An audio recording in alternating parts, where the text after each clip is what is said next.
This is one of the most unpleasant days I've ever ridden in. Oh, so I'm stiff and frozen. It's hours of riding in the constant rain. The water's gonna come in some places. It's miserable. It's miserable. So yeah, I'm about half an hour away from my destination for today, and I'm really happy about that. But I am drenched now. My hands are cold and the underarms, and now there's seeping water into my pants. What's up, my biker friends, and welcome back to another video. Let's talk about waterproof gear and waterproof equipment. Today I had my longest ride in the rain. I was riding 7 hours today from Austria to Croatia, and 6 hours of that ride were in rain, in normal and heavy and then really heavy rain. It was raining the entire time. That was the most rain I've ever had on a ride for the longest duration. So of course it was a pretty hard test for all the equipment that I have. If you've seen some of my other reviews, you know that I pick my equipment to be waterproof, at least to be waterproof as much as possible. Now most of the equipment that you can buy for motorcycle, they will fail at some point. Not necessarily because the equipment is bad, but there are failure points, and that's exactly what I want to talk about. I want to talk about the points where the equipment, even the best Gore-Tex, will fail because water comes in to some of the areas. But I'll also talk about some of the equipment that actually failed because the membranes or the equipment in itself didn't work. I'm gonna start from the feet going up. I did a separate video on the Alpinestars Tech 7 Drystar editions. I was raving about these boots because I thought these were the first boot that provided enduro style protection with a waterproof membrane. Unfortunately, Alpinestars didn't make that boot with a Gore-Tex membrane. They used their own proprietary Drystar, and that isn't anywhere close to the performance of Gore-Tex. Now, this boot here, I was wearing that for 6 hours in the rain, and when I took my feet out, they were soaking wet, so the membrane did not hold up. And the important thing to note is that I wear pants over the boot, so they go all the way down to here. So the only part where the water would have come in is through, some of these smaller sort of textile fabric. The rest is just rubber. No water is going to go through there. And that's really poor performance when you think about it. Now, the pants and the suit that I'm wearing are KLIM. That's a pretty old suit now. It's a KLIM Latitude Mezzano suit. It's a 2-layer laminated Gore-Tex membrane, and it still holds up really, really well, especially pants. You can just imagine how awful it must be if water is coming through your pants or going through your seat. So the pants held up really, really nice. Same with the jacket. It did a really good job in the core areas, but after 6 hours of riding, water will come in, and the way it comes in is through the openings. So the sleeve openings that I have with my jacket, I can close them up with Velcro like most jackets, but of course there's quite a bit of an opening there. So if your gloves, if they get wet and then the water comes in, and it basically seeps through the inside of the jacket. So it got pretty wet after 6 hours. I could feel after 3 to 4 hours, it was like sort of crawling up to the elbow area. And by the time I was here after 6 hours of riding, my t-shirt actually got wet to the upper arms. So I got a bit cold. It's not too bad because the most important thing is that your core stays dry and warm, but it was pretty uncomfortable at temperatures somewhere between 10 to 12 degrees, sometimes a bit lower depending on altitude. So it was a relatively cold day. And if your arms get that cold, that's pretty inconvenient. Now, the other area where it would actually seep in is the part where the jacket overlaps the pants. Now, that's something actually I did wrong, because if you dress better, I mean, the overlap is probably that much from the jacket to the pants. So it should be enough for water dripping over it, but I had a mid layer in there, and that mid layer was basically over the pants, and the wind pushes it up, and actually got the jacket. I'm gonna show you a jacket. So this is just a down jacket that I'm using. Pretty lightweight, it packs really small. That's been my go-to down jacket. And if you can see this lower part here, that's the part that's still wet at the moment.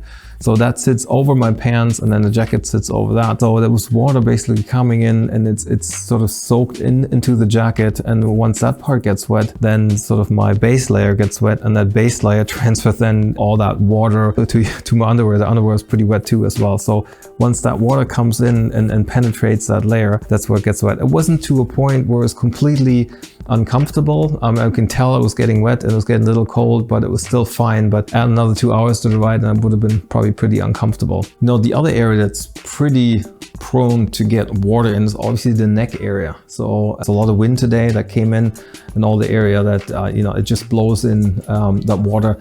And I'm quite surprised how little water actually came through the neck area, because the only thing I was wearing was a pretty lightweight turtleneck. This is thin fabric, that I used, and that's the only thing I had on. And of course that was wet, but it wasn't actually seeping all the water through the top down. I was quite surprised. The underside of my helmet, so all the cushions of my helmet, all this is wet at the moment, and that's to be expected. All that water is spraying back in here. You know, it's still damp to the touch. By tomorrow it should be dried out, but it's no surprise that all that water is coming in here. It wasn't too bad. It's yeah, it's going in sort of an inch into the helmet. If you've ever ridden in the rain, you know what it's like. So the worst parts were actually the sleeves where the water came in, and of course the overlap from the pants. Let's talk about gloves really quickly, because I wasn't expecting rain today. I wasn't wearing my rain gloves. I was wearing these things here. You might have seen them in some of the videos. And they are rain gloves. They are by KTM. They have some sort of membrane in it. That's not the reason why I got them. I didn't get them for the rain properties and the waterproof properties. They have an insulated liner in there, and when we were riding off-road last year, I wanted something that's a bit warm and where I can actually move my fingers a bit easier. So there's less leather in there, there's more fabric. That is the reason why I got them. They weren't very expensive, and they did relatively well for a simple glove. I mean, there came a time in about 4 or 5 hours into the rain where they got completely soaked. And you can tell, I mean, there's always a little bit of dampness. Even the best Gore-Tex glove that you have, there's a bit of dampness in the glove, but you can tell once they get really soaked, they're just drenched with water. And at that time, I actually turned the grip heats on just to keep my hands warm. That's not something you should normally do, because obviously the water and the water vapor always travels from the warm to the cold end of it. So you don't want to turn your grip heats on, otherwise the water will come back into the glove. So I didn't do that until the glove gave in, and it got really, really wet. So I would normally not use these for a heavy rain ride. They did considerably well. The biggest gripe I have with these is actually that the inner liner, once they get really wet, it just kind of comes out, and it's really hard to get your hands back into the gloves. I'm sure you know that when you have a glove where it's really difficult to get your hands back in, and at the border control where I had to take the glove on and put it back on, it was really a pain in the rear end with this glove. But since it was like 30-40 euros, so I wasn't expecting much from this particular glove. I do have a glove that performs really well. This is using an out-dry membrane. I got this many years back, and I used it in the rain quite a bit. I'm quite surprised how well it works out dry. Is similar to a laminated Gore-Tex idea. So they basically laminate the outer shell in the waterproof membrane so it doesn't soak up water so much. And considering it was a relatively affordable glove in the range of 60-70 euros at the time, it was pretty good. This is a summer glove. It's non-insulated. There's nothing in it, so it's pretty thin. So I didn't really use it today because I didn't think it was going to rain. Plus I wanted something a bit warmer. So after all this experience, to summarize up, what would I do differently next time if I'm expecting a long rain ride? Well, first of all, I'm happy with the major gear that I'm wearing. The jacket and the pants are Gore-Tex laminated shell. I still stand with that. They're still the best product out there. Of course, you need to watch the openings of the jacket, especially along the sleeves. I probably would have to tie them down a bit better. I didn't in the first few hours of the rain ride because I wasn't expecting such a long day of rain riding, so I didn't do that. It's probably smart to do it right away, to just take that Velcro and seal it off as much as you can. That gives you a bit more time, but eventually chances are rain is going to get in. The second part where water came in is in the gap between the jacket and the pants. The best thing to do here is actually tuck in your base layer and your mid layer into your pants, that they don't stick out and they don't soak up all the water. I know that, and I've done that before when I was expecting a longer rain ride. The next area is the neck area here, that is pretty prone to getting water in. I'm surprised how well my turtleneck worked, but I have a storm collar that I can put on. I actually brought it with me for longer rain rides, and had I expected that, I would have used that one.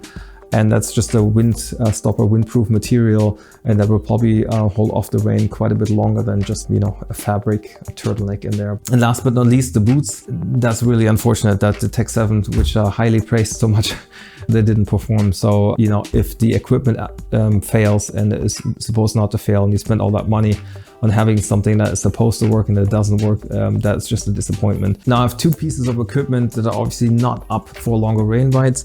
I don't have a pair of warm waterproof gloves. I don't have anything yet. I'm still out to look for something that would work and that is somewhat insulated for the colder rides in the rain. And so my summer gloves, they work awesome. But for a day like this, might have been a little too cold. So I don't have that yet. I'm still looking for it. Chances are it's going to be some kind of a Gore-Tex product. And of course my boots, which failed today completely, when it came to the waterproofness. The Tech 7 Drystar did not live up to the promise of keeping you dry on a long ride like this. So that's a bit of a disappointment. Those are the two areas I would probably tweak and get different equipment sometime down the line to stay waterproof even longer. Now, with all that being said, it's not often that you occur a long day like this in the rain. And of course, you can stop and you don't have to ride. I wanted to ride, I wanted to get here because I still have another 11 days to go. So I needed to make it here. It was actually a fun ride overall. So most of the time I actually enjoyed riding in the rain. Just towards the end, it got a bit uncomfortable when sort of the water came in. I was starting to get a little too cold. But yeah, that sums up the video, guys. If you found this helpful, give me a thumbs up.